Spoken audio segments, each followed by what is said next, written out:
दोस्तों, गूगल और chat GPT लड़ाई अब काफी मजेदार हो चुकी है। इसमें अब तड़का लगाने के लिए माइक्रोसॉफ्ट भी घुस गया है, जिसने ऐलान कर दिया है कि वो अपनी सर्च इंजन बिंग के अंदर चैट जीपीटी को इंटीग्रेट करने वाला है।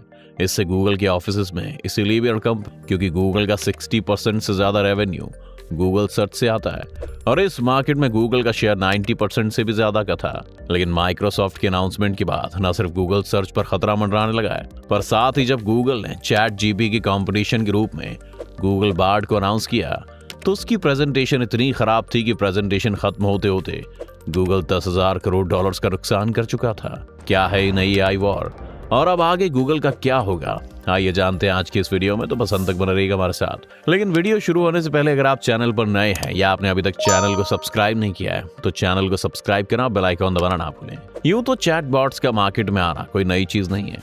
आज लगभग सभी कंपनीज अपने कस्टमर सपोर्ट के लिए चैटबॉट्स का इस्तेमाल करती हैं। लेकिन चैट जीपीटी में खास बात यह है कि आपकी बातों को न सिर्फ समझ सकता है बल्कि याद भी रख सकता है, जिस वजह से इससे बात करना बिल्कुल ही ऐसा लगता है जैसे आप किसी इंसान से बात कर रहे हो। इसके साथ अगर हम गूगल सर्च को कंपेयर करें तो गूगल बहुत पीछे दिखाई देता है। अगर मान लेते हैं कि आप गूगल पर एक ऑमलेट बनाने की रेसिपी सर्च कर रहे हैं तो वो आपको रेसिपी तो बता देगा, लेकिन चैट जीपीटी से जब आप ये पूछेंगे तो वो रेसिपी के साथ आपको बाकी सवालों के जवाब भी दे सकता है, जैसे कि क्या तेल की जगह इसमें घी इस्तेमाल किया जा सकता है, अंडों को कितने वक्त तक फ्राइंग पैन में रखना है, वगैरह वगैरह। चैट जीपीटी इतना स्मार्ट बॉट है कि अपनी टेस्टिंग के दौरान वो कई सारे मेडिकल यूनिवर्सिटी से लेकर बिजनेस स्कूल्स के एग्जाम्स को पास कर चुका है। जबकि अगर आप गूगल पर किसी चीज का जवाब ढूंढने जाएंगे तो ये मुमकिन है कि आपको कई सारे अलग अलग पेजेस पर जाना पड़े और काफी सर्च करने के बाद भी आपको एक सेटिस्फाइंग आंसर ना मिले। जबकि चैट जीपीटी अगर आपके हिसाब से जवाब नहीं दे रहा है तो आप उसे बता सकते हैं और समझा भी सकते हैं कि आपको किस तरह का जवाब चाहिए। चैट जीपीटी का पोटेंशियल 2019 में ही माइक्रोसॉफ्ट ने देख लिया था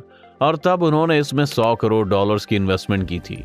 इस इन्वेस्टमेंट की बदौलत चैट जीपीटी प्रोजेक्ट के लिए इसकी पेरेंट कंपनी ओपन एआई को फंडिंग तो मिली, पर साथ ही साथ उन्हें माइक्रोसॉफ्ट की क्लाउड सर्विस एज़्योर का एक्सेस भी मिला, जिसके बाद ये तेजी से प्रोग्रेस करने लगा।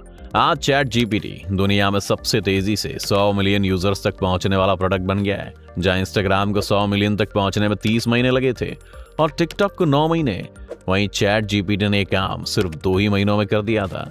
दुनिया भर से भी ऐसी खबरें आ रही थी कि स्टूडेंट्स इसका इस्तेमाल अपने होमवर्क के लिए भी कर रहे थे। इसकी सक्सेस को देखते हुए माइक्रोसॉफ्ट ने इसमें 1000 करोड़ डॉलर्स की इन्वेस्टमेंट भी कर दी है और इस डील के मुताबिक जब तक माइक्रोसॉफ्ट को उनकी इन्वेस्टमेंट वापस नहीं मिल जाती तब तक चैट जीपीटी का 75% प्रॉफिट माइक्रोसॉफ्ट की जेब में जाएगा और इसके बाद भी इसका 49% स्टेक माइक्रोसॉफ्ट के पास ही रहेगा। माइक्रोसॉफ्ट ने इसे अपने सर्च इंजन बिंग के साथ भी इंटीग्रेट कर दिया है और अब आप बिंग के होम पेज पर जाएंगे तो आपको वहां चैट का ऑप्शन भी दिख जाएगा। माइक्रोसॉफ्ट ने इसकी प्रेजेंटेशन देते हुए इस फीचर के कई सारे यूजेस दिखाए थे, जिसके बाद से माइक्रोसॉफ्ट के शेयर्स लगातार राइज कर रहे हैं। अब आते हैं गूगल पर, जहां पर उन्होंने पैनिक बटन दबा दिया है। गूगल इस नई टेक्नोलॉजी से इतना डरा हुआ है कि उन्होंने अपने फाउंडर्स लैरी पेज और सर्जी ब्रिन को भी रिटायरमेंट से वापस बुला लिया है और आगे की स्ट्रेटजी डिस्कस करने के लिए एक मीटिंग रखी है। गूगल भी बहुत समय से एआई पर काम कर रहा है और उनके पास भी कई सारे एआई प्रोडक्ट्स हैं जो अभी अनरिलीज्ड हैं। गूगल के साथ ये परेशानी है कि गूगल इतनी बड़ी कंपनी है कि अगर वो कोई भी अनटेस्टेड या फिर इम्परफेक्ट प्रोडक्ट मार्केट में लॉन्च कर देते हैं और फिर वो गलत जानकारी देना शुरू कर देता है तो उन्हें काफी सारा नुकसान हो सकता है, जिस वजह से ये सभी 15 से ज्यादा प्रोजेक्ट अभी तक टेस्टिंग फेज में ही थे। लेकिन इस खतरे को देखते हुए गूगल ने फाइनली डिसाइड किया कि वो भी चैट जीपीटी के कंपैटिटर गूगल बार्ड को दुनिया के सामने लेकर आएंगे। लेकिन इस प्रेजेंटेशन में गूगल काफी नर्वस दिखा। इसका एक कारण ये भी था कि जब गूगल ने एक प्रमोशनल वीडियो लॉन्च की थी जिसमें बार्ड से पूछा गया था कि जेम्स वेब टेलीस्कोप ने ऐसी कौन सी डिस्कवरीज की हैं जो एक 9 साल के बच्चे को बताई जा सकती हैं, तो बार्ड के जवाब में आखिरी पॉइंट ये था कि जेम्स वेब टेलीस्कोप ने पहली बार हमारे सोलर सिस्टम से बाहर के किसी प्लैनेट की तस्वीर खींची है। ये इन्फॉर्मेशन गलत थी क्योंकि काम पहले भी हो चुका है। इस इन्फॉर्मेशन के सामने आने के बाद भी पब्लिक में ये परसेप्शन फैल गया कि गूगल का प्रोडक्ट अभी रेडी नहीं है। प्रेजेंटेशन की बात करें तो इस प्रेजेंटेशन में सिर्फ 15 मिनट गूगल बार्ड के बारे में बताए गए हैं और इसके बाद गूगल के बाकी प्रोडक्ट्स को दिखाया जाने लगा और इससे भी ये पता चला कि गूगल अभी चैट जीपीटी से लड़ने के लिए तैयार नहीं है। इसी वजह से गूगल को इस प्रेजेंटेशन के बाद $100 बिलियन यानी करीब 8 लाख करोड़ का नुकसान हो गया। दूसरी तरफ माइक्रोसॉफ्ट इस मोमेंट को काफी एंजॉय कर रहा है क्योंकि अचानक उनके हाथ सोने के अंडा देने वाली मुर्गी लग गई है। उनके पास फाइनली ये मौका है कि वो गूगल सर्च को बीट करके बिंग को इस मार्केट का लीडर बना सकें। इस वक्त बिंग और माइक्रोसॉफ्ट के पास खोने के लिए कुछ भी नहीं है, क्योंकि उनकी हालत वैसे ही खराब हो रही थी। लेकिन अब फाइनली वो गूगल को चैलेंज कर रहे हैं। गूगल ने पिछले साल गूगल सर्च से 12,000 करोड़ डॉलर से ज्यादा की कमाई की थी, और अगर माइक्रोसॉफ्ट उनका आधा या उससे कम मार्केट शेयर भी लेने में कामयाब हो जाता है तो ये उनके बिजनेस के लिए काफी अच्छा होगा। इसके साथ साथ माइक्रोसॉफ्ट ने अब चैट जीपीटी को बिंग के अलावा अपने बाकी प्रोडक्ट्स में भी इंटीग्रेट करना शुरू कर दिया है। आज माइक्रोसॉफ्ट ने इसे अपने ब्राउजर माइक्रोसॉफ्ट एज के अंदर भी इंटीग्रेट कर दिया है, और इसका डेमो भी उनकी प्रेजेंटेशन में देखा गया था। माइक्रोसॉफ्ट एज से जब गैप कंपनी की फाइनेंशियल रिपोर्ट निकाली गई तो 15 पेज लंबी थी। इस डेमो में चैट जीपीटी से इसकी समरी निकालने के लिए कहा गया और उसने ये कर दिया। इसके बाद उसने इस डॉक्यूमेंट को एक दूसरी कंपनी की रिपोर्ट से कंपेयर करने के लिए कहा, और चैट जीपीटी ने उस दूसरे डॉक्यूमेंट को स्कैन करके दोनों के कंपैरिजन को एक टेबल की फॉर्म में प्रेजेंट कर दिया। आज सिर्फ माइक्रोसॉफ्ट या फिर मार्केट एक्सपर्ट ही नहीं, बल्कि गूगल के अपने लोग भी चैट जीपीटी को एक सुपीरियर प्रोडक्ट मान रहे हैं। जीमेल के फाउंडर ने तो ये तक कह दिया है कि अगर गूगल ने जल्द इसका मुकाबला नहीं किया तो अगले 2 साल में टेक्नोलॉजी गूगल को बर्बाद कर देगी। लेकिन क्या गूगल इस खतरे को संभाल पाएगा, ये कहना तो भी मुश्किल है, लेकिन इसके कुछ साइंस हमें देखने को मिल रहे हैं।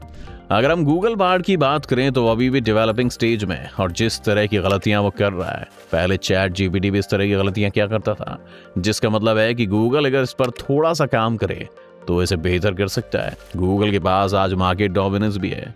एंड्रॉयड फोन्स में तो लोग क्रोम को यूज करते हैं, लेकिन साथ ही गूगल एप्पल को भी हर साल पैसा देता है ताकि वो क्रोम को आईफोन्स और मैकबुक्स में एक डिफॉल्ट ब्राउजर की तरह रख सके, जिससे कि लोगों के गूगल सर्च इस्तेमाल करने के चांसेस काफी बढ़ जाते हैं। इस मार्केट डोमिनेंस के कारण गूगल अब भी बिंग को आगे नहीं निकलने देगा और पूरी कोशिश करेगा कि अपने यूजर्स को वो अपनी ही वेबसाइट पर रख सके। इसके साथ साथ पिछले कुछ सालों में गूगल के कई इंजीनियर्स ने इसलिए वहां जॉब छोड़ दी थी क्योंकि गूगल एआई टेक्नोलॉजी पर बहुत स्लोली काम कर रहा था और उन्हें लॉन्च करने से डर रहा था। इसलिए इंजीनियर्स या तो बाकी स्टार्टअप्स में चले गए या फिर उन्होंने खुद के स्टार्टअप शुरू कर लिए थे। आज गूगल का फोकस जब दोबारा एआई की तरफ आया है तो गूगल के पास इंजीनियर्स भी लौटना शुरू हो जाएंगे। सिर्फ इतना ही नहीं, गूगल ने तेजी से कई सारी एआई कंपनीज और स्टार्टअप्स में इन्वेस्ट करना भी शुरू कर दिया है, जो आने वाले समय में जाकर गूगल के इस एम्पायर का हिस्सा बन सकते हैं। इस लड़ाई का अंत जो भी हो, लेकिन इसका फायदा अंत में हमें ही मिलने वाला है। लेकिन फिर भी आप इस एआई वॉर में क्या समझते हैं कि क्या माइक्रोसॉफ्ट जीत जाएगा या फिर आज भी गूगल को हराना मुमकिन नहीं है? अपनी राय में कमेंट में जरूर लिखें। उम्मीद है आपको आज की इस वीडियो से काफी कुछ नया सीखने को मिला होगा। अगर आपको वीडियो पसंद आई तो वीडियो को लाइक करें, और अगर आप इस चैनल पर नए हैं तो जाने से पहले चैनल को सब्सक्राइब करना भी ना भूलें।